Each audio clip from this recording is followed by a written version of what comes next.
Bonsoir à toutes et à tous, merci d'être avec nous. Donc, je m'appelle Martin Rieussec-Fournier, je n'ai pas changé ni de prénom ni de nom depuis tout à l'heure. Et on est très heureux d'être avec Benjamin Boll, donc Armelle Lecause et Paloma, pour donc, ce deuxième temps avec Paloma. On va parler des jours heureux, d'hier à aujourd'hui, et puis des jours heureux pour demain. Avant de parler du projet des jours heureux, donc, je vais vous présenter en quelques mots Benjamin. Benjamin est donc un des responsables de l'initiative Le Monde d'après qui racontera. Il est aussi responsable au sein du Conseil national de la Nouvelle Résistance. On a la chance d'être avec Armelle Lecause qui a cofondé Démocratie Ouverte. Démocratie Ouverte notamment a eu un rôle important dans la Convention citoyenne et travaille à régénérer notre démocratie qui en a bien besoin. Donc on est très heureux que Armelle soit présent. Ça fait longtemps qu'il œuvre pour la démocratie. Je crois qu'en 2014, tu avais fait un tour de France, notamment pour aller sur le terrain, écouter ce qui se passe. Et puis donc Paloma, qui a parlé tout à l'heure pour ceux qui étaient avec nous, qui est donc cofondatrice de Mieux Voter. Mieux Voter est une organisation non gouvernementale qui travaille à promouvoir des méthodes de décision plus intelligentes que le simple vote à la majorité. Et puis Paloma est donc aussi, comme Benjamin, membre du conseil, du nouveau Conseil national de la résistance. Donc merci à tous les trois d'être là. On va parler du projet des jours heureux. Nous sommes donc à Die pour une version numérique d'un rassemblement qui normalement aurait dû avoir lieu avec 1000 à 2000 personnes parce que donc on remercie toutes les personnes qui étaient intéressées par ce rassemblement. Pour nous, ça a été une surprise en tant qu'organisateur de voir qu'il y avait autant de gens de toute la France motivés. On a été contraints d'annuler ce rassemblement. Beaucoup d'entre vous ont été déçus. Et donc, quelque part, on propose ce temps numérique pour vous dire qu'on est là, qu'on s'organise et que on pourrait donner l'impression que le contexte nous affecte, mais en fait, le contexte renforce notre motivation. Et donc, on a maintenu un séminaire avec très peu de personnes, 20 personnes de 11 organisations pour préparer un soulèvement en France d'ici à l'été 2021 pour créer des nouveaux jours heureux. Donc, avant de donner la parole à nos invités, je vais vous expliquer en quelques mots pourquoi ce projet des jours heureux. Et puis, bien sûr, si vous avez des questions, l'idée c'est que ce soit interactif. Donc, à partir de 20h40, on répondra à vos questions. N'hésitez pas à poser des questions. On a notre super responsable communication qu'on ne voit pas à l'écran, Chloé, qui vous écoute, qui vous répond et qui nous donnera vos questions. Alors, les jours heureux, ce qui est très important d'avoir à l'esprit en premier, c'est que quand on traverse la France à pied ou qu'on habite en campagne, et même quelque part quand on habite en ville, quelque part, ça fait partie de notre quotidien à tous. On ne s'en rend pas forcément compte, mais il ne se passe pas une demi-heure quand on marche en France sans qu'on passe à côté d'une plaque qui commémore des gens qui ont perdu leur vie pour que nous connaissions des jours heureux, en tout cas un esprit des jours heureux. Ça, c'est important de ne pas l'oublier, parce que quand on écoute Stéphane Hessel au plateau des Glières ou Raymond Aubrac, eh bien, ils disent « c'est très important de saluer ceux qui sont morts pour que la France soit libérée de l'oppression des nazis », mais ils sont, quelque part, des fois on se trompe de célébration, parce qu'on rend hommage au fait qu'ils soient morts pour s'être battus, mais on ne rend pas toujours hommage avec la même intensité à pourquoi ils se sont battus. Et pourquoi ils sont morts. Et ils sont morts pour que les valeurs auxquelles ils tenaient, d'un avenir heureux pour leurs enfants, ces valeurs-là vivent. Et donc, quelque part, je crois que c'est important, avant de parler de ce petit manifeste qui est donc en kiosque le 15 octobre, ensemble créons de nouveaux jours heureux, de faire un pas de côté pour remercier ce qui est fait depuis maintenant 13 ans au plateau des Glières, par l'association Citoyens Résistants d'hier et d'aujourd'hui, qui a invité Raymond Aubrac, Annette Beaumanoir, Claude Alfandéry, Stéphane Hessel, pour qu'ils racontent aux nouvelles générations quel était l'esprit de ces résistants. Et donc, c'est aussi important de remercier Gilles Perret, qui est un des initiateurs du nouveau Conseil national de la résistance, dont le titre du film Les jours heureux a pour sous-titre « Quand l'utopie des résistants devint réalité ». Et donc, Stéphane Hessel disait « c'est un devoir d'être utopique ». On était fiers d'être utopique. Et donc, effectivement, avant que vous veniez, on a eu Pablo Servigne et puis Mathilde Nimmer et donc toi, Paloma, où on a parlé de la crise écologique. On peut se sentir sidéré face à tout ce qui se passe au niveau climatique, etc. Et pourtant, c'est important de garder une part d'espoir, de s'organiser, de s'entraider pour bâtir des jours heureux autant que ce sera possible. Alors, j'ai pas envie de faire plus long, juste pour vous dire que l'intention du rassemblement des Miladi, c'était que ce soit une étincelle afin que sur les territoires, des gens s'impliquent, s'organisent, prennent leur destin en main pour des plans d'action immédiats, pour un projet de société des jours heureux. On avait prévu des formations à la désobéissance civile, à la communication, à la facilitation, aux outils numériques éthiques. Et quelque part, tout ça, c'est l'idée de l'étincelle. Et donc aujourd'hui, on va, et ce soir, vous parler de ce qu'on souhaite jusqu'à l'été prochain. Et donc, pour nous, les citoyens sont au cœur de la solution, parce que la question de la légitimité pour changer le cap du pays, elle ne peut venir que de la base, que des territoires, que des citoyens.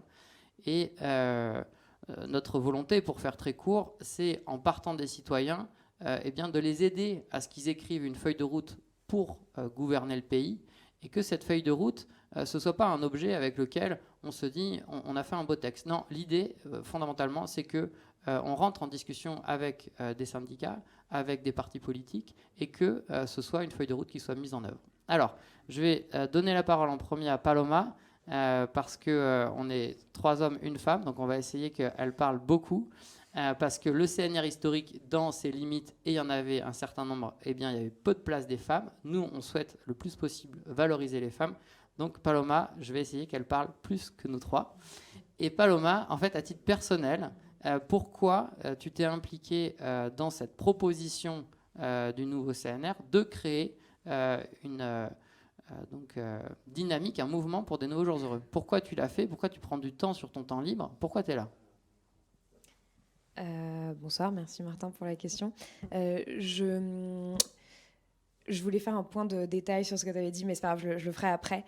La raison pour laquelle je suis là, moi j'ai découvert le CNNR parce que j'en ai entendu parler un peu après l'appel du 27 mai qui avait été fait, donc juste après le confinement, pour justement essayer de créer ce début de mouvement et faire en sorte qu'il y ait des pique-niques résistants un peu partout en France et une création de comités locaux.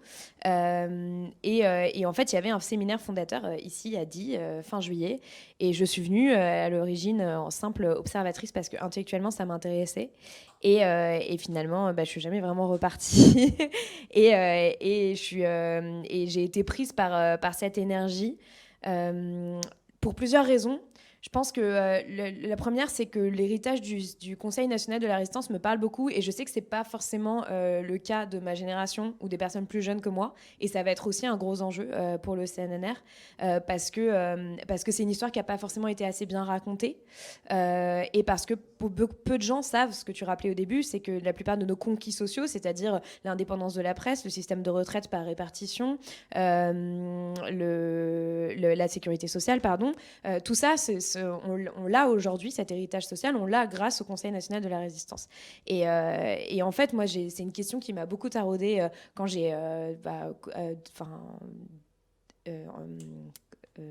étudié, voilà, pardon, je suis fatiguée, étudier la Seconde Guerre mondiale quand j'étais petite à l'école, c'était de me dire, est-ce que j'aurais eu le courage, est-ce que j'aurais eu le courage d'être résistante à cette époque-là si j'avais vécu en 40 ? J'ai toujours pas la réponse aujourd'hui. Et à l'époque de ce séminaire, on avait rencontré Annette Beaumanoir qui nous expliquait que c'était pas du courage et que c'était plutôt de l'insouciance, et que c'était surtout un sentiment profond de se battre contre toutes les formes d'oppression en fait, et d'indignation que raconte très bien Stéphane Hessel. Et je pense que j'ai toujours été indignée, j'ai toujours voulu me battre contre toutes les formes d'oppression. Donc pour moi, le Conseil national de la résistance était intéressant. Et pour terminer, ce que je trouve intéressant aussi, c'est cette idée de s'appuyer à la fois sur une légitimité historique, qui est celle du Conseil national de la résistance, mais aussi sur une légitimité démocratique, c'est-à-dire avec ce projet de faire des assemblées populaires partout sur le territoire, et qui, à partir de travaux existants, vont pouvoir construire un programme pour des nouveaux jours heureux, et comme le disait Pablo à la précédente table ronde, de réactualiser aussi ce programme face aux barbaries d'aujourd'hui, à la nécessité de résister contre toutes les formes d'oppression qui existent aujourd'hui, et donc en alliant toute la dimension écologique et toutes les formes d'oppression. Et en fait, à un moment où j'ai le sentiment que le dialogue est de plus en plus rompu dans notre société, et qu'on a des tensions et des polarités de plus en plus fortes, je pense que c'est très intéressant de justement se lier à notre passé pour faire le lien avec notre futur et pour aussi recréer un lien entre les générations et recréer ce dialogue entre les générations qui n'existe plus, qui s'oppose parce que voilà, on parle de boomers, on parle de monde d'après, de monde d'avant et puis finalement en fait ce monde d'après il n'est pas encore vraiment là et il y a beaucoup de personnes qui n'arrivent pas à voir quelle pourrait être leur place dans ce monde d'après et donc d'embarquer aussi justement à travers tous ces symboles différents des catégories de personnes qui normalement ne se parlent plus. Je trouve ça passionnant et c'est pour ça que je me suis engagée avec le CNNR parce que c'est ce que j'ai vécu aussi pendant le séminaire. Et c'est ce que j'ai vécu, c'est d'être avec des personnes que je n'aurais pas forcément rencontrées normalement et de voir des sociologies totalement différentes parce qu'il y avait à la fois des militants climat, des personnes de Extinction Rebellion, des gilets jaunes et en fait plein de collectifs différents qui apprennent à travailler ensemble, à se parler parce qu'ils résistent en fait chacun à leur manière, mais qu'ils n'avaient pas jusqu'alors trouvé un point de ralliement en fait. Voilà. Merci beaucoup Paloma pour quelque part ce témoignage que tu nous fais. Merci aussi de ton intérêt et de ta vitalité que moi je perçois en tout cas dans ce que tu fais et qui est très touchante. J'aimerais, avant de donner la parole à Armelle Lecause, donc Benjamin aussi, pour rebondir sur ce que disait Paloma. Paloma est donc venue en juillet à Die où Annette Beaumanoir, qui a plus de 90 ans, était là et a témoigné. Donc elle a 97 ans. Elle a témoigné, c'était très émouvant de spontanéité. Moi j'aimerais qu'on t'écoute, Benjamin, sur ce que tu as ressenti quand tu as écouté donc, Annette Beaumanoir. Donc c'était le 25 juillet dernier à Die. Qu'est-ce que tu as ressenti à ce moment-là en l'écoutant pour faire le lien avec donc le souvenir que raconte Paloma. Et puis aussi, pour toi, qu'est-ce que ça veut dire de passer des résistances à la résistance et comment tu y œuvres aussi quelque part depuis des années, si tu peux revenir un peu sur tes différentes expériences des Gilets jaunes, de Nuit debout, du monde d'après, et comment aujourd'hui tu vois cette dynamique de 11 organisations qui se donnent la main, initiées par le CNNR, mais désormais c'est 11 organisations qui se donnent la main dans cette aventure et ce mouvement des jours heureux. Donc voilà, retour sur ton passé, clin d'œil à la rencontre avec Annette Beaumanoir et l'avenir. À toi Benjamin.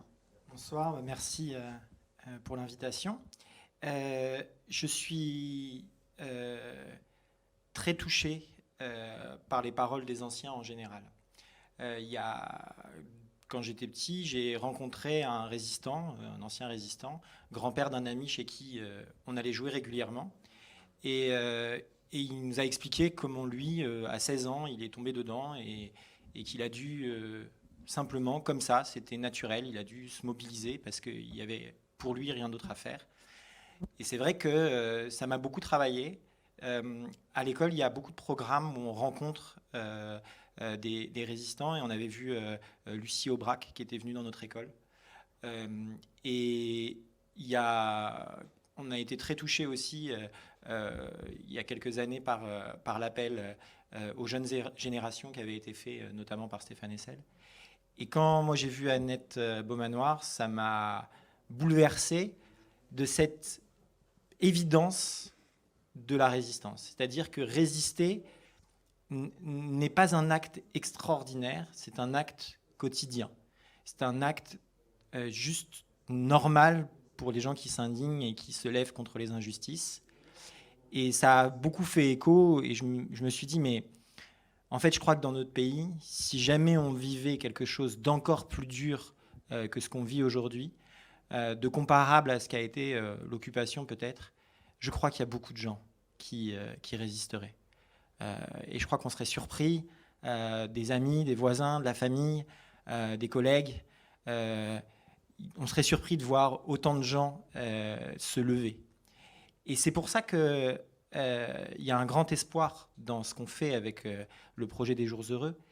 Et cet espoir-là, pour moi, c'est la cristallisation parce que le terreau est favorable. La situation est là, mais il y a un mûrissement qui s'est fait depuis des années sur un certain nombre d'expériences. Et je suis assez fier d'avoir contribué à ce mûrissement de l'idée d'un nouveau contrat social, écologique et démocratique qui soit porté à la base par les citoyens et les citoyennes. Et je vais revenir donc sur mon parcours. Il y a quelques années, en écho à ce qui se passait en Espagne, quelques jours plus tard, le mouvement du 15e, qu'on a appelé le mouvement Indignados, ont lancé les Indignés en France avec quelques copains-copines et avec les Erasmus espagnols. Et l'objectif, c'était de faire en sorte que l'ensemble des personnes qui se sentaient indignées se rejoignent et passent de leur indignation individuelle à une structuration d'indignation collective et la construction par l'expression, par le débat, par l'action, la construction d'une autre société. Ça n'a bien sûr pas eu le même écho qu'en Espagne, parce qu'on n'avait pas le même temps de préparation. Ils ont eu plusieurs mois de préparation pour y arriver. Et puis c'était un terreau qui était travaillé depuis des années. Et puis la situation économique était beaucoup plus dure, et ils ont été beaucoup plus durement frappés par la crise de 2008 que nous en France. Mais ça a posé des graines et ça a permis de rentrer en lien avec beaucoup d'organisations du champ altermondialiste, du champ social, du champ écologique, du champ démocratique, du champ de la lutte pour les droits en général. Et donc, ces liens-là, ils ont été précieux pour qu'il y ait d'autres choses qui se passent par la suite. Lorsque Nuit debout est arrivé, ce 31 mars, quelques temps avant, dans un contexte de mobilisation contre la loi travail, on a été quelques-uns, quelques-unes qui avaient participé au mouvement des Indignés et qui travaillons depuis pas mal d'années à la convergence des luttes, au soutien des mobilisations. On s'est dit qu'il y avait quelque chose à faire pour créer une narration d'un peuple qui se lève. Et on a contribué à raconter cette histoire, et en racontant cette histoire, on l'a aussi fait exister. Et Nuit debout, il y a un très beau film de Mariana Otero sur l'Assemblée. C'est pas pour rien que son sujet ait été l'Assemblée. C'est un sujet très fort, et en fait, beaucoup de gens posent la question, mais qu'est-ce que c'est le peuple ? On se pose la question en études de Sciences Po ou ailleurs. Il y a quelque part une réponse. Le peuple, c'est des corps qui dansent sur une place. Le peuple, c'est des gens qui décident de leur point de vue, de leur position, de leur sensibilité, de leurs émotions, qui partagent leur résistance et qui décident d'établir un nouveau contrat social, écologique et populaire ensemble. Et maintenant, ça nous mène à ce qu'on est en train de faire. Comment on passe de toutes ces luttes à un système de lutte ? Comment on passe des résistances à la résistance ? Eh bien, il ne suffit pas de vouloir s'unir. Il faut aussi comprendre que tout est lié. Ce n'est pas juste de l'union de choses qui sont dispersées. Non, l'écologie, elle doit être féministe. Le féminisme, il doit être social et populaire. La mobilisation populaire et sociale, elle doit être écologiste, etc. Tout est lié. Et comme on sait que tout est lié, alors on va pouvoir travailler sur un certain nombre d'angles morts, parce qu'il y a des choses merveilleuses du CNR, mais il y a aussi des angles morts. On va pouvoir travailler sur ces angles morts, et à plusieurs organisations, on va pouvoir impulser quelque chose où beaucoup d'autres vont nous rejoindre, et on va travailler à un maillage territorial où on sera dans la ruralité, dans les quartiers populaires, dans les centres-villes, dans les campus, et c'est ces ensembles de comités locaux et d'assemblées qui vont pouvoir décider, non pas d'un projet de société écrit par des grands intelligents dans un coin, mais un projet de société du peuple, par le peuple, pour le peuple. Merci beaucoup Benjamin pour cette longue intervention précieuse, parce qu'en fait dans cette table ronde donc, sur ce projet qu'on propose des Jours Heureux, il y a des acteurs, et donc souvent on parle d'organisation ou de mouvements, les Gilets jaunes, Nuit debout, la Convention citoyenne, mais il y a aussi derrière ces organisations des femmes et des hommes, des parcours. Donc moi je suis attentif, et je pense que c'est important aussi qu'il y ait des capsules de vie privée comme ça qui puissent être partagées, parce que quelque part aussi ça fait résonance quand on partage un souvenir, et dans les personnes qui nous écoutent, ça peut générer des associations d'idées. Est-ce que tu peux commencer, Armelle, quelque part à nous dire pourquoi toi, donc je crois que c'est en 2014, tu décides à un moment donné de prendre ton baluchon et d'aller voir des expériences de démocratie. Tout à l'heure, Mathilde Limer, donc, qui est actuellement coprésidente de Démocratie Ouverte, disait qu'elle, son déclencheur par rapport à la démocratie, c'était qu'en 2015, à la COP21, elle avait donc 23-24 ans, et elle écoutait les différents chefs d'État, et je crois qu'un grand nombre étaient là, et plus d'une centaine. On ne peut pas aller plus loin, nos peuples ne veulent pas. Et elle, intérieurement, Mathilde, elle disait non mais ça, j'ai du mal à y croire. Et donc, quelque part, ça a généré son intérêt à aller écouter les citoyens sur leur curiosité ou ou en tout cas volonté de prendre en compte le défi du réchauffement climatique. Pourquoi toi, donc Armel, en 2014, tu décides de prendre ton baluchon et d'aller voir des expériences de démocratie? Et puis, pourquoi aujourd'hui, Démocratie Ouverte est un des partenaires très importants du projet des Jours Heureux? Et pourquoi donc toi, tu consacres de l'énergie à ça? En tout cas, merci beaucoup d'être là, Armel. Merci Martin et bonsoir à tous. Du coup, peut-être pour répondre à la question, je vais commencer par parler rapidement de Démocratie Ouverte. On est avant tout un collectif d'acteurs qui regroupe des personnes, des organisations qui sont, moi, je trouve, absolument géniales parce que c'est des personnes et des organisations qui inventent, chacun à des endroits différents, des nouveaux outils, des nouvelles méthodes, des nouveaux dispositifs, des nouvelles manières de faire, des nouvelles manières de faire de la politique et des nouvelles manières d'associer les citoyens, pas uniquement à la prise de décision. Il y en a qui travaillent sur la question de la prise de décision, d'autres qui travaillent sur la question du mode de scrutin. C'est le cas de Mieux voter, dont Paloma a peut-être déjà parlé. Et sinon, je ne doute pas que tu en reparleras probablement sur les sujets de démocratie. D'autres qui travaillent sur la manière de pousser les citoyens à s'auto-organiser, à s'autonomiser, à être de plus en plus efficaces ensemble sur leur territoire. D'autres travaillent à changer les institutions. Et du coup, Démocratie Ouverte, c'est ça. C'est un collectif d'acteurs qui sont tous assez créatifs et innovants dans la manière de transformer la politique, finalement. Et je vois que tu veux intervenir. Non. Oui, merci beaucoup pour cet exposé. Et je pense que peut-être tu en citeras des membres de Ouais. Démocratie Ouverte. Moi, ce qui m'intéresserait, c'est parce que tu es quand même initiateur de Démocratie Ouverte, sauf si je me trompe. Pourquoi tu as eu ce désir d'enclencher ça? Parce que donc, en tant que fondateur ou cofondateur, tu as eu un rôle déterminant. Je vois qu'aujourd'hui, tes yeux pétillent quand tu racontes quelque part le feu d'artifice d'acteurs et de diversité à l'œuvre. Et c'est un réjouissement pour moi de t'écouter aussi, parce que je sens que tu vois cette diversité d'outils, etc., comme une force et pas une dispersion. Mais qu'est-ce qu'il y a à la racine de tout ça, en fait? Est-ce que tes parents t'ont inculqué des valeurs démocratiques en particulier? Est-ce que c'est une rencontre avec un professeur? Est-ce que c'est l'effarement de voir aujourd'hui, il y a un Français sur deux qui ne va pas voter à un certain nombre de scrutins? Donc, quels ont été les éléments déclencheurs? En fait, les éléments déclencheurs, ils sont beaucoup moins philosophiques que ça. Je ne viens pas d'une famille qui était ni militante, ni engagée. Alors, je vais peut-être les faire crier, mais ils étaient engagés dans certains trucs, mais on n'a pas une culture clairement de l'engagement citoyen et de l'implication, ou même de la politique au sens large. Je pense que je fais partie, comme beaucoup de familles, de familles qui considéraient que la politique, c'est compliqué, c'est chiant, ça donne pas envie. Et je me suis intéressé à la politique très tard, en fait. Enfin, très tard. Durant mes études, je faisais du design industriel et à un moment, je me suis dit, mais à quoi ça va servir de rajouter des produits dans les rayons des supermarchés, quoi? Est-ce que c'est vraiment ça que je veux faire de ma vie? Et pourtant, je trouvais super intéressant les outils, les méthodes, les manières de faire qu'on apprend quand on fait du design, quand on conçoit des choses. Et je me suis intéressé dans mon projet de fin d'études à ce que pouvait être du design politique, au sens, pas concevoir des affiches, quoi, mais concevoir des stratégies politiques différentes. Et c'est ça qui m'a... c'est là que je me suis rendu compte en fait de mon inculture politique profonde.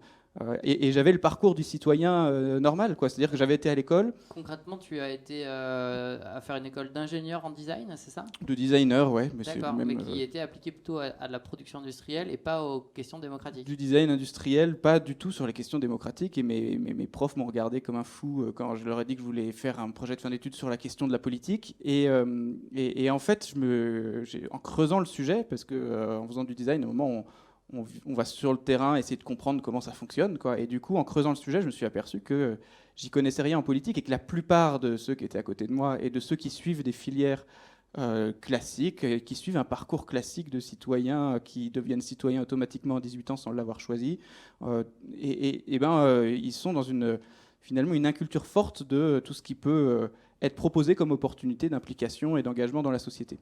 Et du coup, assez vite, en travaillant la question de la politique, j'ai eu avant tout envie de comprendre. Donc, j'ai fondé Démocratie Ouverte, pas tout seul, c'est un collectif, presque pas par hasard d'une certaine manière, parce que j'étais impliqué dans un projet qui cherchait qui s'appelle Parlement et citoyens, et dont l'objet est de co-construire les lois.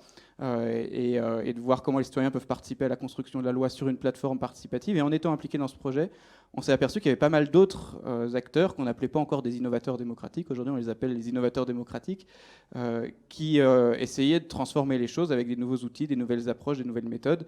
Et au début, on a juste été boire des bières ensemble, quoi, parce que c'est... Alors, d'accord. Et alors là, c'est avant 2014 ou c'est après 2014? C'est avant 2014. Avant 2014. Là, on est d'accord. en 2012. Donc, Et moi, ce que je te propose, hein, si tu es d'accord, c'est de nous dire qu'est-ce que tu as ressenti quand tu as fait ce Tour de France avec ton baluchon, et rapidement de dresser un tableau des lignes de force de 2014 à 2020, hein, comme tu consacres quand même maintenant, c'est ton métier. Donc, ton quotidien à essayer d'observer, soutenir on pourrait dire cette régénération démocratique ou cette oxygénation démocratique. Quelles sont les lignes de force, quelles sont les tendances à l'œuvre, et pourquoi tu es aujourd'hui là, en tant que représentant de démocratie ouverte, pour ce projet des Jours Heureux qui part des territoires et du pouvoir des citoyens. La petite question facile, quoi. Mais en gros, je reviens quand même sur là où j'en suis dans mon histoire de démocratie ouverte. Il y a un moment où on va boire des verres ensemble parce qu'on est un collectif de citoyens qui sont engagés sur d'autres manières de faire de la politique. Et moi, pourquoi en 2014 je pars en autostop rencontrer les candidats aux municipales des élections municipales de 2014 et les maires? D'abord pour comprendre, c'est-à-dire qu'à cette époque-là, moi j'ai ma vision et déjà mon début d'expérience sur de la transformation d'une politique à l'échelle nationale via la construction de la loi et la participation des citoyens à la construction de la loi.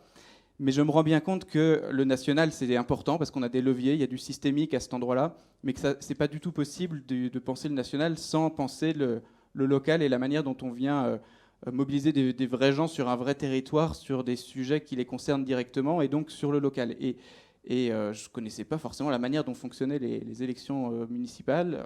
Et je me suis dit, la meilleure manière de faire, c'est en fait d'aller vivre le truc, quoi. Et pas dans une équipe municipale, en essayant donc j'ai été en voir 111, un peu partout en France, en essayant de repérer les candidats et les maires qui étaient les plus innovants sur ces sujets de l'implication des citoyens et de la transformation démocratique. Et là, je me suis pris une claque en fait, là aussi, de créativité à certains endroits et puis parfois d'impuissance vécue de plein d'acteurs qui avaient une envie et partageaient une envie de transformer, mais qui, en termes de comment on fait, étaient finalement assez désemparés, quoi. Et ça m'a renforcé dans mon engagement dans Démocratie Ouverte à se dire, mais en fait, il faut réussir à transformer les pratiques, à proposer des méthodes, des manières de faire différentes. Et donc pour répondre à ta question de ma lecture politique de 2014 là à aujourd'hui, je pense qu'il y a une prise de conscience évidemment sur les questions écologiques et sociales qui est de plus en plus grande, mais il y a aussi une prise de conscience sur la question démocratique qui est de plus en plus grande. Et on l'a vu d'abord avec des militants, et c'est le cas de Mathilde Himer que vous avez vu sur la table ronde d'avant, qui vient du monde de l'écologie, de l'environnement, des ONG, et qui à un moment s'est dit, mais en fait, si on ne change pas la politique et la manière dont on fait de la politique, on va atteindre un plafond de verre sur le changement et les transformations écologiques. Et on a eu plein de militants qui ont fait ce switch-là, d'une certaine manière, cette transformation intellectuelle en disant il faut transformer la politique. Et puis, on a vu aussi des citoyens, là, les Gilets jaunes, c'est plus récent, mais les Gilets jaunes, au début, ils ont été présentés comme anti-taxe carbone, donc anti-écolo, etc. Puis très vite, les revendications, c'était le RIC, c'était la démocratie, en fait. Et moi, j'ai salué cette prise de conscience, j'ai trouvé merveilleuse cette prise de conscience que finalement, le sujet assez central, c'est celui de la transformation de notre système politique. Donc une ligne forte, c'est celle-là. Et puis peut-être pour un autre élément de réponse, c'est celui de la transformation aussi dans les institutions. Parce qu'on voit que dans les institutions, et même au sein du gouvernement, même chez certains députés à l'Assemblée nationale, on n'aurait jamais pu faire, par exemple, la Convention citoyenne pour le climat il y a quelques années. Quand on parlait de tirage au sort il y a quelques années, on était pris pour des dangereux, quoi. Et donc, même dans les institutions, il y a des changements. Et plus on va dans des institutions petites, plus il y a des transformations. Et il y a plein de territoires qui sont des territoires laboratoires. Donc, avec Démocratie Ouverte, on mène des expérimentations, par exemple, avec des régions, avec des départements, avec des mairies, dans lesquelles on va tester tout un tas de méthodes et de manières de faire différemment. Merci beaucoup pour donc ce retour de 10 ans d'expérience. Et j'ai l'impression qu'en mettant le doigt dans la confiture, je ne sais plus l'expression là, hein, mais quelque part tu as pris goût parce que tu as persévéré. Moi, en t'écoutant, ce que je sens, c'est que c'est un sujet qui monte et qui monte dans le bon sens. Et donc, quelque part, on peut avoir la perception que notre démocratie est de plus en plus malade, avec des gens qui ne vont pas voter et des taux d'abstention qui grandissent. Et puis, en même temps, on a quelque chose qui grandit, des expériences qui se développent, des acteurs et des cultures qui se mettent en place. Et donc ça, c'est porteur d'espoir. Peut-être on te redonnera la parole sur l'avenir pour que peut-être tu déclines aussi la contribution de démocratie ouverte au projet des Jours Heureux et avec des outils que vous avez expérimentés. Moi, je trouve que ce serait intéressant qu'on t'écoute par rapport au jugement majoritaire et aussi à ta perception de cette modalité, le jugement majoritaire, dont peut-être tu peux expliquer les grands principes, parce que les gens ne connaissent pas forcément. Je crois qu'il y a des racines, notamment avec Condorcet, sur le jugement majoritaire. Et comment le jugement majoritaire est perçu par l'écosystème des institutions, des partis politiques, des associations. Donc, tu as cofondé l'association Mieux Voter. Et est-ce que ce que tu perçois résonne avec ce que raconte Armelle, qu'il y a une culture d'une vraie démocratie qui grandit? Est-ce que tu vois qu'il y a aussi des vraies résistances? Et puis, on est à l'aise. C'est-à-dire, on peut aussi nommer des partis. C'est-à-dire que La République En Marche a essayé de dire on va partir d'enquête de terrain, on va faire du participatif. Est-ce qu'ils vous ont contacté? Est-ce que vous travaillez avec des partis ou pas? Quelles sont vos postures? Pourquoi vous avez accepté d'être dans le copil des Jours Heureux? Voilà, donc à toi. Alors j'ai noté à peu près 5 questions, mais je vais essayer de répondre le plus rapidement possible.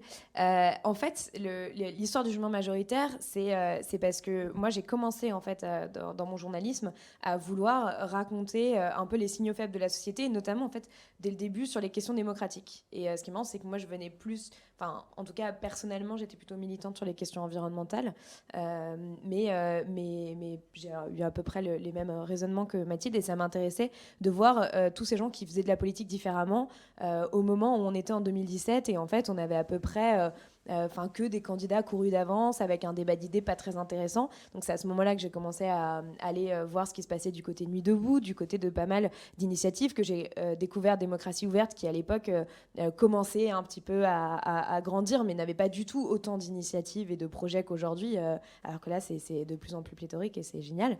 Et il se trouve en fait que j'ai commencé à faire un documentaire sur laprimaire.org, qui était une primaire citoyenne pour désigner un candidat à l'élection présidentielle. Donc se dire en fait, les partis n'ont pas le monopole de désignation des candidats. Et cette primaire, il l'avait faite au jugement majoritaire. Et à ce moment-là, je me suis dit, mais c'est un mode de scrutin qui est très intéressant. Donc rapidement, le jugement majoritaire, c'est un mode de scrutin qui change la philosophie du vote, puisque plutôt que de voter pour une personne, on vote pour toutes les personnes qui sont candidates en attribuant des mentions. Donc à rejeter, insuffisant, assez bien, bien, très bien, passable, excellent. Et donc la personne qui sera élue, c'est pas celle qui a le plus grand nombre de voix, mais celle qui aura la meilleure mention majoritaire. Donc ça permet de lutter contre le vote utile, de mettre d'avoir une photographie de l'opinion. Donc c'est-à-dire qu'en fait on peut savoir exactement quel est le degré d'adhésion de chacune des candidatures sur un électorat donné, mais aussi pour moi de lutter en fait à terme contre l'abstention, parce qu'aujourd'hui pourquoi beaucoup de gens ne vont plus voter, parce qu'ils disent que leur vote ne sera pas pris en compte si ils votent pour ce qu'on appelle aujourd'hui malheureusement des petites candidatures. Et ça change aussi potentiellement le débat d'idées, puisque on n'est plus à se disputer un certain nombre de voix, mais on est plutôt à essayer d'obtenir en fait la meilleure mention possible, donc d'être au niveau d'une certaine manière de l'électorat et des personnes qui vont voter. Ça s'applique aussi à des décisions, mais je ne vais pas rentrer, on va rester dans le cadre des élections. Et donc moi, quand j'ai découvert ce mode de scrutin, ce qui était très intéressant, c'était que d'un coup, c'était comme une espèce de switch où je me suis dit, mais en fait, je prends pour des états de fait des choses qui n'en sont pas. Et aujourd'hui, je pense que sur les questions démocratiques, on a tendance à se dire, ça c'est un état de fait, on a toujours fait comme ça, je ne vois pas pourquoi on changerait. Et en fait, on se rend compte à travers notamment le travail que fait Démocratie ouverte et toutes les initiatives qui sont soutenues, qu'il n'y a pas d'état de fait et qu'il y a plein d'autres manières de faire, de penser notre démocratie. Les assemblées populaires en font partie, le tirage au sort en fait partie, pour assurer une meilleure représentation et une représentation plus fidèle de la diversité, par exemple, de la population française, comme l'a montré la Convention citoyenne pour le climat. Et donc, par rapport à toutes ces données-là, en fait, l'idée, c'est plutôt aujourd'hui de commencer à réinventer, à penser ce monde d'après et ces nouveaux jours heureux en prenant en considération tout ce qui est déjà sur la table et qui sont des signaux faibles et que, en fait, nous, on voit parce que on s'intéresse à ces questions depuis longtemps, mais le citoyen lambda ne le sait pas. Et aujourd'hui, ce qu'il peut avoir en tête, malheureusement, c'est le duel mortifère qu'on nous annonce déjà entre Emmanuel Macron et Marine Le Pen, et pas d'alternative. Et ce qu'on est en train de construire là ce week-end et ce sur quoi on travaille depuis 3 jours, c'est justement d'essayer de proposer des alternatives et d'essayer de faire en sorte que ces alternatives, elles viennent des citoyens eux-mêmes et de pas simplement les consulter tous les 5 ans avec un vote qui n'en est pas vraiment un puisqu'il n'y a pas de choix. Merci Paloma. Donc toujours l'heure passe, mais Paloma garde une vitalité très importante et en tout cas pour ma part, vite pour que tout le monde puisse parler en fait. C'est très agréable et j'espère que ça allait pour tout le monde. Donc je vais vous lire les quelques questions qu'on a reçues. C'est vrai, l'heure tourne, il fait chaud et pourtant la fraîcheur reste là. Et j'espère que ça sera tout du long de notre projet des jours heureux. Je vais vous lire les questions. On ne va pas pouvoir répondre à chaque question, parce qu'il nous reste un quart d'heure ensemble, mais quelque part, ça va colorer, j'espère, en tout cas, notre dernier quart d'heure ensemble. Donc, première question, comment sortir de l'entre-soi militant et mobiliser les jeunes ? Donc, on en a quelque part un peu parlé avec le sujet de l'intergénérationnel de par cette filiation historique avec le CNR, et aussi l'idée de... notamment on en parlera des comités locaux. Pour nous, les comités locaux des jours heureux commencent à partir de 2 personnes et dans leur raison d'être, il y a le fait d'aller parler à leurs voisins, parler à leurs collègues de boulot pour donner envie, regarder un film ensemble, discuter de qu'est-ce qu'on peut faire dès maintenant concrètement ou des questions plus politiques, l'avenir de l'Europe, etc. Alors je vais juste lire les questions, ça va faire un peu catalogue à l'après-vert, mais on ne pourra pas rentrer dans toutes les questions. Non, on va pas faire comme ça. Je vais proposer quelque chose d'un peu plus drôle. Mais je vais lire les questions par respect pour les auditeurs et ils auront un défi, c'est que je vais leur proposer un exercice d'imagination et une fois que j'aurai raconté l'exercice d'imagination, il faudra qu'ils essayent de le relier à au moins une des questions des auditeurs. Première question, comment on sort de l'entre-soi ? Deuxième question, comment le CNNR, donc Conseil national de la nouvelle résistance, articule son action de mobilisation avec les limites de la Ve République. Troisième question, concrètement, c'est quoi ce projet des jours heureux ? Comment je m'implique ? Quatrième question, nuit debout, les indignés, que des échecs, des victoires, lesquels ?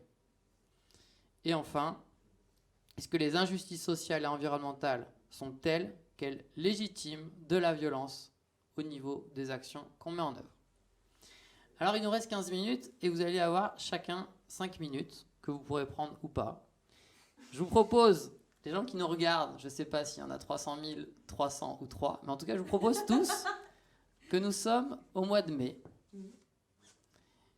On est au mois de mai, on est en France, il y a 500 000 personnes qui se sont reconnues dans ce récit dont, de manière générale, le peuple français est fier. Les jours heureux, une période difficile, une période d'incertitude, des gens qui gardent espoir, qui s'organisent là où ils habitent pour l'avenir du pays. 500 000 personnes sont connectées, membres de cette aventure des jours heureux. 500 organisations sont parties prenantes à des degrés divers. C'est la plus grande force politique du pays. Il y a un projet de société pour des nouveaux jours heureux qui aboutit, un processus démocratique, il est parti de la base. Il y a eu du consensus, il y a eu des désaccords. Des jurys citoyens ont permis de traiter de manière qualitative les désaccords. Ce projet de société fait 100 pages, il est synthétisé en 10 pages, il est revalidé par l'ensemble des acteurs à 90%. Il y a 500 000 personnes, il y a la question du débouché politique qui se pose. Paloma, pour toi, quel est ton regard ? Ok, alors je suis pas trop sûre là de ton mode opératoire dans le sens où il y a des questions qui sont quand même vraiment sur le fond. Donc à partir du moment où si quelqu'un qui nous regarde ne sait pas ce qu'est exactement une assemblée populaire et comment ça va se passer, de lui parler du débouché politique en mai, je suis pas trop sûre. Enfin, je suis désolée là, je suis en train de te hacker ton truc, mais est-ce qu'on peut ce qui est très bien, c'est donc la spontanéité de ce qui se passe. Hein. À la fois, je suis spontané, Paloma l'est, et c'est une très bonne chose. Et donc, on va maintenir l'idée que nous sommes au mois de mai et Paloma est à l'aise pour faire un pas de côté et raconter concrètement quels sont les prochains pas dans les semaines qui viennent ou dans les mois qui viennent. Mais on reste avec cette idée, pour ceux qui auront envie, Benjamin ou Armel, ils ont participé à cette aventure. En un mois de mai, il y a 500 000 personnes. Et dans leur cœur, qu'est-ce qu'ils voient comme marge de manœuvre? Parce que l'enjeu, et donc il y a une question sur la 5e République, c'est que ce qu'on a construit, c'est fait pour être mis en œuvre. Donc Paloma, si tu as besoin de nous parler du très concret maintenant, tu peux. Et ça va nourrir aussi, pour les auditeurs, la compréhension de ce qu'on fait. À toi. Ah, donc je parle du très concret et vous parlez des imaginaires, c'est ça? Et tu peux faire les deux, sans toi à l'aise. Ok, d'accord.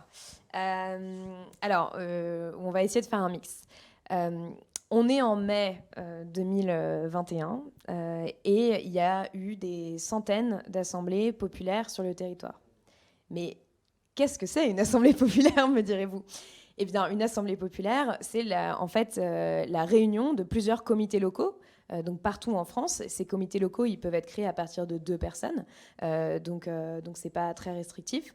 Ces assemblées populaires, elles seront constituées à partir de ces comités locaux qui auront pris énormément de temps pour aller chercher les citoyens partout là où ils sont et donc s'assurer qu'on ne soit pas dans un entre-soi militant et qu'il y ait la plus grande diversité possible et qu'on puisse avoir des femmes, des personnes issues des milieux populaires, etc. Et que surtout, on ne se retrouve pas avec les défauts du grand débat qui étaient d'avoir que des hommes blancs surdiplômés. Et donc, il y aura eu ce travail, notamment ce maillage avec plein d'organisations différentes qui militent chacune à leur manière sur le territoire, qui résident chacune à leur manière, que ce soit face à l'urgence sociale, que ce soit face à l'urgence environnementale, que ce soit sur les questions liées aux droits des femmes ou des violences faites aux femmes, etc. Et donc, il y aura eu ces 500, peut-être 1000 assemblées populaires partout en France qui auront travaillé pendant des mois de façon passionnée, un petit peu comme a pu sur le format qu'il y a pu avoir sur Les Indignés, comme Ensemble Benjamin ou sur Nuit debout, et qui auront été en fait alimentés par tout un tas de travaux existants, notamment les 35 propositions pour un retour sur Terre que citait Pablo, mais aussi et qui auront été accompagnés par toutes ces méthodes démocratiques innovantes pour essayer de prendre des décisions où on laisse le moins de personnes possible derrière, où il y a un consensus le plus fort possible sur les décisions. Et tous les dissensus qu'elles auront eus auront été traités par des jurys citoyens, donc c'est-à-dire des personnes tirées au sort, représentatives de la diversité de la population française, là, et ce, de façon presque mathématique, contrairement aux assemblées populaires, où on fera notre possible, mais on ne peut pas savoir à ce stade.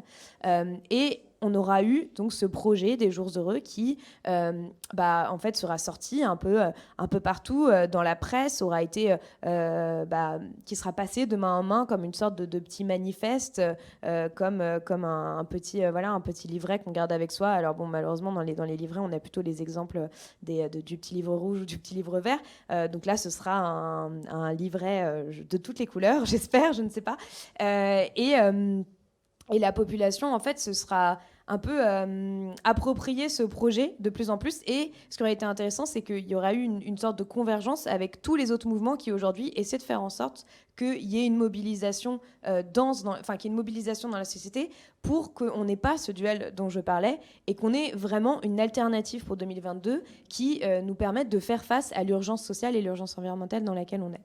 Et donc on sera dans ce moment-là où on sera en pleine négociation avec ces autres organisations pour se dire, voilà, comment est-ce que intelligemment, en mettant tous les égos de côté et en prenant en compte que l'urgence, on y va et on essaie de faire gagner toutes ces idées-là en 2022 et surtout on remet de l'espoir en fait dans ce qu'est la politique et dans ce qu'on peut faire aujourd'hui. Voilà. Merci Paloma de t'être pliée à cet exercice spontané. Il n'y a aucune préparation par rapport à ça. Je tiens à préciser 2 choses sur ce qu'elle a dit donc dans la description rapide des jurys citoyens. Effectivement, ils seront tirés au sort, ce sera un petit nombre. C'est un format actuellement de 15 personnes auquel on a pensé. Bien sûr, on souhaite qu'il y ait une diversité d'acteurs dans ces jurys citoyens. Par contre, seront présents dans ces jurys des gens qui auront signé notre charte et qui partagent donc avec nous le constat de la crise écologique, de la crise sanitaire, parce qu'en fait, on n'en a pas du tout parlé là, mais de la même manière que la planète est malade, l'état de santé de la population est de plus en plus malade. Et donc, ce ne sera pas, comme ça a pu être le cas pour la Convention citoyenne, absolument l'intégralité de la population qui sera représentée, mais nous aurons dans ces jurys citoyens des gens qui partagent nos valeurs pour des jours heureux pour toutes et tous. Tu as aussi parlé des différentes couleurs. Hein. Toi, on est en mois de mai 2021. Il y a 500 000 personnes qui se reconnaissent dans le projet des jours heureux, qui ont été acteurs. Et tu racontes que ça tient à cœur qu'il y a un dialogue avec différentes couleurs, peut-être du jaune des gilets jaunes, du vert des écolos, du rouge de peut-être ceux qui sont sur les questions de justice sociale davantage. Benjamin, et puis on terminera par Armelle. Benjamin, avec aussi toute ton expérience des coalitions positives, pour intituler ça. On est au mois de mai 2021, tu connais les règles de la Ve République. Les Jours Heureux, ce mouvement donc, est composé de 500 000 citoyens.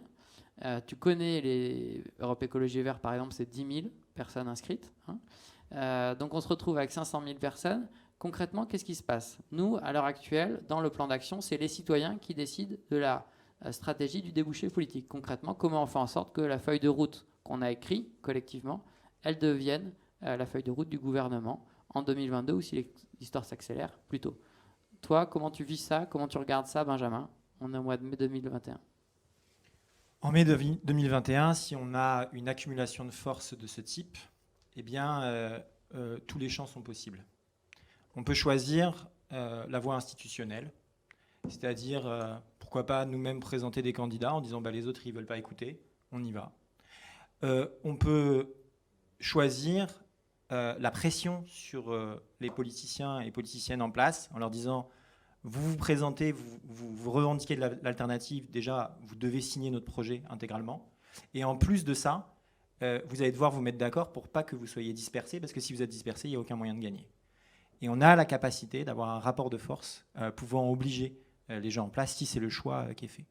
On a la possibilité de dire nous pouvons bloquer le pays par la grève, le blocage, la désobéissance, la manifestation. Et nous pouvons bloquer le pays pour dire ça suffit, maintenant vous allez mettre en place ce projet qu'on a réalisé. Tous les champs sont possibles et c'est parce qu'on a ce rapport de force qu'on est conscient que la feuille de route qui va être écrite, c'est une feuille de route pour gouverner. Et pour que ça se passe, il faut toujours se poser la question, mais qu'est-ce qui se passe si? Si on choisit une des options, et il y aura une des options qui est choisie, où il y aura un panachage de ces options, eh bien, il va falloir se poser la question de comment est-ce qu'on fait pour garantir qu'effectivement notre projet de société gouverne, dans quelles que soient les conditions. Et ça, c'est extrêmement important, et c'est ça notre puissance, c'est que la question a été posée des échecs des indignés ou de Nuit debout. En fait, il y a des graines qui ont été semées, et grâce à ces graines, on est à une maturité aujourd'hui. Et cette maturité-là, elle va permettre d'avoir une question du débouché qui soit clairement posée et assumée. En fait, c'est nous assumer nous-mêmes comme étant révolutionnaires. Nous voulons tout transformer. Le fait de l'assumer, c'est très difficile, et ça demande beaucoup de responsabilité, ça demande d'être prêt. Et j'en finirai sur un point. Il y a quelque chose qui, quelles que soient les options choisies, semble pertinent. C'est cette idée que, oui, on a une méthode, on a une assise populaire, une assise sociale, on a un projet de société, mais maintenant il faut une équipe pour pouvoir l'incarner et le porter.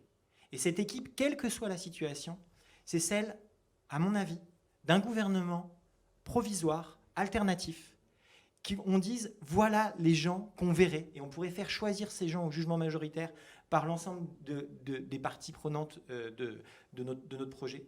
Et ce serait cette idée de dire la feuille de route, voilà des gens qui seraient capables de la mener. Et après, on peut élire, bloquer, etc., faire en sorte de peser pour que cette équipe-là, cette méthode, l'assise populaire et le projet de société se mettent en place. Merci Benjamin. Moi, ce qui me touche en t'écoutant, c'est le degré que tu racontes aussi d'assises sur lequel on est en train de mettre en œuvre ce projet des Jours Heureux, même si effectivement ce projet des Jours Heureux et ce copil interorga est fondé ce week-end à Die. En fait, quelque part, c'est une continuité de 10 ans d'engagement pour certains d'entre nous. pour d'autres 20 ans, 30 ans d'engagement. Hein. Samuel, tout à l'heure, était là et ça fait 25 ans qu'il se mobilise. Et donc, quelque part, ça lui donne des racines à cette dynamique, et puis des racines qui sont profondes parce qu'on on est en lien avec des gens encore vivants comme Claude Alfandéry, qui aussi sont toujours très actifs dans la dynamique qu'on porte. Alors, on va finir avec Armel puis Paloma. Armel, on est au mois de mai 2021. Il y a 500 000 personnes donc, qui ont participé à donc un processus où tu as été personnellement très impliqué hein, dans l'architecture générale. Quel sentiment tu as On va dire que tu es très content. Et explique-nous pourquoi tu es très content du chemin parcouru. Merci, je suis toujours très content. Hein, donc, de toute façon, non, globalement, je suis plutôt optimiste. Par contre, moi, je te trouve un peu pessimiste de dire seulement 500 000 personnes. Là, l'objectif, c'est qu'on explose les compteurs et qu'avec le processus qu'on a conçu, on soit plutôt 5 millions que 500 000. Mais bon, on verra au printemps. Non, mais en fait, il faut bien se rendre compte de l'innovation démocratique qu'on propose là. D'habitude, c'est des partis politiques qui font leur programme en disant voilà, qu'est-ce qu'on a fait la dernière fois, qu'est-ce qu'on modifie. Il y en a qui font semblant, comme La République En Marche, par exemple, quand ils ont dit allez, on va en marche frapper à la porte et puis faire semblant de co-construire notre programme, mais on s'aperçoit vite que c'est une vaste blague. Là, nous, on prend le truc à l'inverse, parce que souvent, ce qui se passe quand c'est les partis politiques, c'est qu'après, ils vont voir des organisations pour faire des auditions d'experts en disant bon, et vous nous conseillez quoi, mais on n'est jamais sûr de ce que ça devient dans le programme. Et en fait, on sait bien ce qui se passe dans les partis, c'est quelle est l'écurie et le cheval qui va être choisi pour être tête de liste. Et finalement, le programme, il passe au 2e, voire au 3e ou au 10e plan. Et nous, là, on dit c'est l'inverse. On dit on a un tel niveau, de tels défis écologiques, sociaux, d'une société de patriarcat qu'il faut changer, etc., qu'on ne peut pas laisser ces partis politiques, et je ne suis pas contre les partis, mais dans la manière dont ils fonctionnent aujourd'hui, et on voit qu'il y a beaucoup de Français qui sont en défiance vis-à-vis de ces partis politiques, c'est pas possible que ça soit fait comme ça. Et donc on propose autre chose en disant, c'est nous, organisation de la société civile, ou j'ai envie de dire vous, organisation de la société civile qui êtes là, qui connaissez la réalité des différents terrains, des différentes luttes, des différentes résistances, qui êtes les plus légitimes pour apporter de la matière à la construction d'un projet de société. Et pas de le faire tout seul, de le faire via les citoyens, c'est-à-dire en nourrissant des citoyens. Pourquoi on sollicite le tirage au sort dans des jurys citoyens, par exemple, dans le processus ? Parce que c'est des citoyens, monsieur, madame, tout le monde, qui sont d'accord sur une charte de valeurs, mais qui représentent une diversité d'acteurs, qui à un moment vont entendre des experts qui ont des avis contradictoires et qui vont trancher en disant « nous, c'est ça qu'on veut ». Et donc, on renverse la manière de faire, et c'est des organisations de la société civile qui disent « voilà le projet de société qu'on veut », et qui disent aux partis politiques maintenant, suivez-nous, faites avec nous, et pas l'inverse. Et c'est à mon avis ça qui change tout, c'est que quand on a un réveil de la société civile et de ses citoyens, là on peut créer un mouvement, on peut créer une dynamique. C'est pour ça qu'on n'est pas 500 000, mais qu'on est 5 millions en juin. Enfin, j'espère, on verra. Merci beaucoup Armel. Donc, et en plus d'être heureux, je suis très fier d'avoir accompagné ce processus, parce que Démocratie Ouverte, on n'est pas tout seul, on a d'autres acteurs avec nous. On a l'Université du Nou, par exemple. Ils font un boulot absolument génial sur tout ce qui est de la facilitation. Et dans un processus de co-construction, il faut de la facilitation. Et on est en fait des acteurs comme ça qui nous aidons le processus à bien se passer. Et toutes les innovations démocratiques qu'on a pu voir avec Démocratie Ouverte, tous les exercices de facilitation que cette Université du Nou a pu faire jusque-là, on les met au service d'un processus qu'on trouve là, on vient de passer un week-end, 3 jours absolument géniaux à co-construire ce processus, et qui du coup a quelque chose de vraiment inédit. Donc en plus d'être heureux, je suis fier d'avoir contribué à tout ça. Merci beaucoup Armel. Donc on se donne encore quelques minutes pour les gens qui nous regardent, et puis on est aussi heureux que grâce à des techniciens, je pense que c'est important de remercier, qui sont venus de Lyon, qu'on ne connaît pas, qui spontanément avec des moyens professionnels sont là. Donc vraiment c'est hyper important pour nous de les remercier, de remercier aussi Chloé qu'on n'a pas vu à l'écran mais qui s'est démenée pour que ce moment ait lieu. Donc moi je tiens à remercier absolument toutes les personnes. Et j'aimerais aussi qu'on finisse ces donc 3 heures de table ronde Donc la première, c'était sur l'urgence sociale, la seconde sur l'urgence écologique, et puis donc là, la troisième sur la perspective des jours heureux dans ce contexte. J'aimerais qu'on finisse avec quelques paroles de Paloma. Nous sommes au mois de juin. Paloma a donc participé à ce processus. Le mois de juin 2021, c'est une étape importante parce que c'est l'étape où nous allons décider de la stratégie du débouché politique. Donc c'est une étape importante. Donc il y a 5 millions de personnes. Et toi, en tant que femme, parce que je pense que c'est très important qu'on mette en avant les femmes. Hein. Nous, pour l'instant, on peut dire qu'on ne part pas tout à fait du bon pied. Hein. Le copil des jours heureux, il y a 2 tiers d'hommes, 1 tiers de femmes. J'espère que dans quelques mois, ça va s'équilibrer. Toi, en tant que femme, qu'est-ce qui te rend heureuse dans ce que tu auras vécu?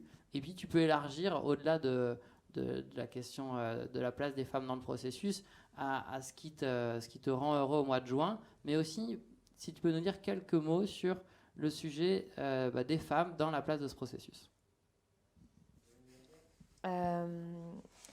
C'est un peu étrange comme question, Martin.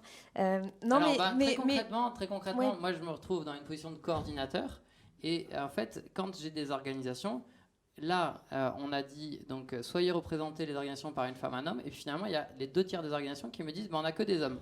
Donc moi ça me pose question. Oui. Et donc en fait j'aimerais bien, toi tu es une femme, et donc l'ensemble de ce dont on a parlé c'est beaucoup plus vaste que la question des femmes ou des hommes, mais en tout cas le projet des jours heureux souhaite qu'on se libère de l'ensemble des dominations, et il y a des dominations des hommes sur les femmes conscientes ou inconscientes.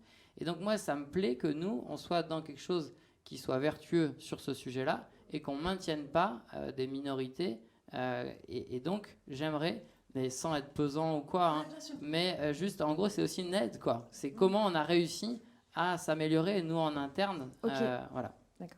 En fait, je pense que tout l'enjeu, c'est d'incarner le monde qu'on est en train de défendre, en fait, et d'être dans ce monde d'après. Et donc, du coup, se dire que, évidemment, que si on veut un monde qui soit plus respectueux des femmes, comme des personnes transgenres, LGBTQI+, qui soient antiracistes, qui luttent contre toutes les formes d'oppression, évidemment qu'en fait, il faut qu'on intègre ça dans nos manières de fonctionner et qu'on soit en fait radicalement inclusif dans tout ce qu'on va faire. Et ça va être l'énorme travail de ces assemblées. Ça va être aussi, je vois qu'il y avait une question sur la mobilisation des jeunes, un énorme enjeu, parce qu'aujourd'hui, par exemple, les jeunes sont surreprésentés dans les populations qui demandent un pouvoir très vertical et qui veulent un homme fort à la tête de l'État, en fait. Et ce sont des jeunes qu'on ne voit pas. Ce n'est pas les jeunes qu'on voit dans les marches pour le climat, etc. Ce sont des jeunes qui sont précaires et qui sont un peu délaissés, en fait, aujourd'hui, et qui, donc, n'ont plus d'espoir et ont envie de se tourner vers ce type de forme de pouvoir. Donc, c'est toutes ces populations-là qu'il va falloir aller chercher. Et c'est, en fait, si on arrive à faire ça, qu'on sera d'autant plus légitime à porter ce programme de rupture. Je pense qu'il faut rappeler que voilà, l'idée de ce programme des jours heureux, c'est d'être au même niveau de rupture que l'a été le Conseil national de la résistance à l'époque, c'est-à-dire qu'il y ait une sorte d'avant-après et que ce soit des bases très très solides en se disant « Ah oui, voilà », et qu'il y ait des idées vraiment innovantes. Et il y a des idées totalement innovantes aujourd'hui dans la société, mais elles n'ont peut-être pas encore l'espace pour arriver. Donc elles se retrouvent sur des bureaux de ministres ou parfois sur les bureaux des partis politiques qui, à chaque élection présidentielle, se disent alors attends, on va aller chercher une nouvelle idée. Oh tiens, voilà. Ou parfois elles sont mal défendues, donc on rate le coche. Je pense par exemple au revenu de base dans la dernière élection présidentielle, qui je pense on a très peu compris tous les enjeux qu'il y avait autour du revenu de base. Et donc à ce moment-là, en juin 2021, moi ce que j'espère, c'est que toutes ces idées elles soient sur la table et qu'on en soit à ce niveau de rupture et qu'on ait cette légitimité démocratique parce qu'on est allé chercher les gens partout et qu'on a réussi à recréer de l'espoir. Et c'est là où je terminerai là-dessus, c'est créer de l'espoir, c'est aussi très difficile parce qu'il faut pas... On a une forme de responsabilité. Et pour moi, on a une responsabilité immense et ça me fait un peu peur, pour être honnête. Et ce qui me fait peur aussi, c'est qu'on s'attaque à un héritage qui est très fort dans la tête des gens, qui est le Conseil national de la résistance. Alors oui, il y a certains membres du Conseil qui sont très liés à ça, comme Gilles Perret, qui a fait le documentaire sur les jours heureux. Et tous les membres du Conseil résistent à leur manière et où ils le peuvent. Mais quand même, moi, à chaque fois que je parle du Conseil national de la Nouvelle Résistance, on me dit, oui, bon, vous êtes un peu gonflé quand même. Et je pense que c'est important, à travers cette légitimité démocratique, et c'est hyper important, tu l'as rappelé, Armel, de dire, c'est totalement innovant, ce qu'on va essayer de faire. Il y a énormément de personnes qui passent des nuits à ne pas dormir, dont toi, Martin, pour faire en sorte que ce projet de société, il advienne. Et donc, ce que j'ai envie de dire aux personnes qui nous écoutent, c'est d'essayer de nous faire confiance parce que vraiment on le fait avec toute l'humilité et le sérieux que ça demande, et aussi de en fait vous engager et d'en parler autour de vous parce que c'est que comme ça que ça fonctionnera, et on l'a dit, un comité local ça peut se créer à 2, donc voilà, c'est une personne plus une personne, hein, donc ça peut partir d'une bière, ça peut partir d'un apéro ou que sais-je, et de simplement dire ok, bah peut-être que nous aussi on a envie de se lancer, on a envie de participer à ce projet-là. Et c'est que si on arrive à créer cet engouement, que ça fonctionnera. Donc moi, pour le moment, je suis désolée, j'espère qu'en juin 2021, on sera à 5 millions et qu'on aura une idée très précise du débouché politique. Et que ce programme, d'une façon ou d'une autre, changera la donne en 2022. Et je l'espère de tout cœur. Mais pour moi, déjà, là, la première étape, c'est déjà qu'on comprenne ce qu'est ce projet politique, qu'on comprenne ce qu'est le CNNR, et que des personnes commencent à se mobiliser maintenant sur leur territoire. Et la première chose que vous pouvez faire, c'est signer la charte, créer un comité local, aller sur le site du CNNR, et ensuite on y va, quoi. Voilà. Donc, je rappelle que, donc, merci beaucoup Paloma, le CNNR avec 11 organisations a créé donc un copil des Jours Heureux. Il y aura évidemment un site internet dédié au projet des Jours Heureux, que pour l'instant chacune des orgas impliquées a des comités locaux que vous pouvez rejoindre, que ce soit XR, le Monde d'après ou le CNNR, et que donc on crée une dynamique commune. Il y a des éléments de communication grand public qui vont arriver d'ici 2 semaines à 3 semaines, le temps que ça se mette en place. On a donc le 15 octobre en kiosque en France ce petit livre Créons ensemble des nouveaux jours heureux, qui aussi est important pour nous pour préciser d'où on vient et où on veut aller. Je remercie beaucoup Benjamin, Armel, Paloma de s'être prêtés à cet exercice de la table ronde et à cet exercice aussi d'imagination, pas forcément facile, mais on sait que les récits et notre capacité à projeter dessinent notre avenir. Donc merci d'avoir essayé et de vous être prêtés à cet exercice. À très bientôt. Et puis les jours heureux, c'est pour demain et aussi pour maintenant. Nous, c'est ce qu'on essaye de mettre en œuvre. Et donc, on va aller boire des verres de clairette. Voilà. Adi. À bientôt et merci à toute l'équipe des techniciens de Lyon d'être là. Voilà.